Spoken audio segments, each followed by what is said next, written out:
também um pouquinho a respeito de ficção científica. Por que Frankenstein é considerado ficção científica? Da onde vem essa concepção de ficção científica? Não vou me aprofundar muito por causa da questão do tempo também. E vou falar da influência desse mito, porque quando a gente fala em Frankenstein, a gente está falando a respeito realmente de um mito, é uma coisa que transcende a questão da literatura e avança para a cultura pop, avança para progressos na ciência. Então, resultado, é uma coisa muito ampla. Então, quer dizer, eu vou estar começando falando a respeito um pouquinho de literatura, vou falar um pouco a respeito de cultura, vou falar um pouco de ciência, vou falar um pouco de tudo, no final das contas, tá? Então, é basicamente isso. Então, o título da palestra é Ciência mais Ficção, como se fosse uma equação, isso daqui, que vai ser igual a Frankenstein.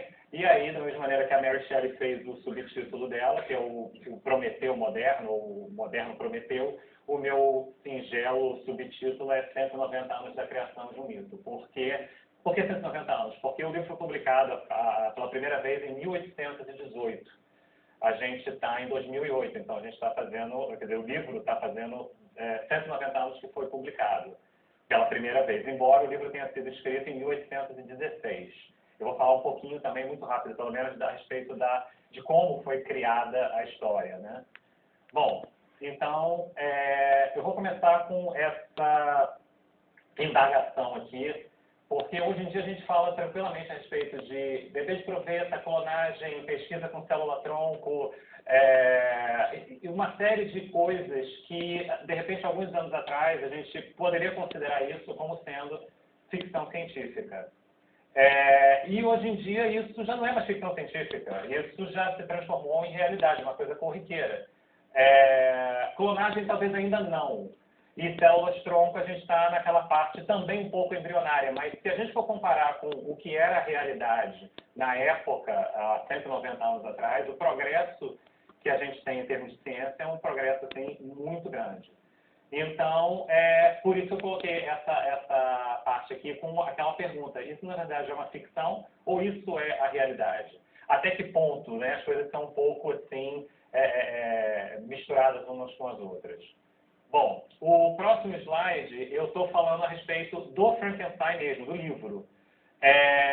Porque na época em que o romance foi escrito, em 1816, a gente não existia nada daquilo, né? Então, esse aparato científico, na verdade, nem a palavra cientista existia, a gente não considerava isso uma profissão.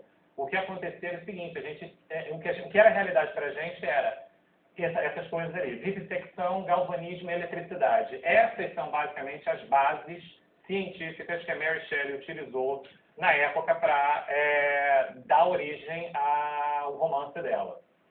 Então, o que acontece? Vivissecção tem a ver com aquela questão de você abrir os corpos, né? Então, a questão da aula de anatomia, por exemplo, a gente pensa naquela pintura do Rembrandt, aula de anatomia, exatamente, ela tem muito a ver. Era um slide que eu depois me lembrei, eu tenho slide, mas acabei que eu não inseri na apresentação. Então, aquela pintura, aula de anatomia, ela tem muito a ver com isso. E uma coisa curiosa é que a questão da anatomia, de você cortar o corpo, para você estudar como é o corpo por dentro, isso tem a ver com uma preocupação que a gente tem até hoje, a preocupação com o corpo, né?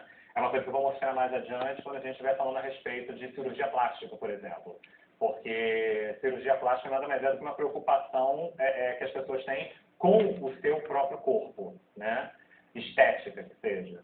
Então, essa situação da vivissecção, você cortar, como é que chama, sapos ou rãs vivas para fazer experimentos, isso era um tipo de coisa que era extremamente comum naquela época. Então, mas essa preocupação com o corpo permanece. Se você for prestar atenção, eu descobri, fazendo pesquisas, que há alguns anos atrás houve uma exposição em Londres chamada Body World.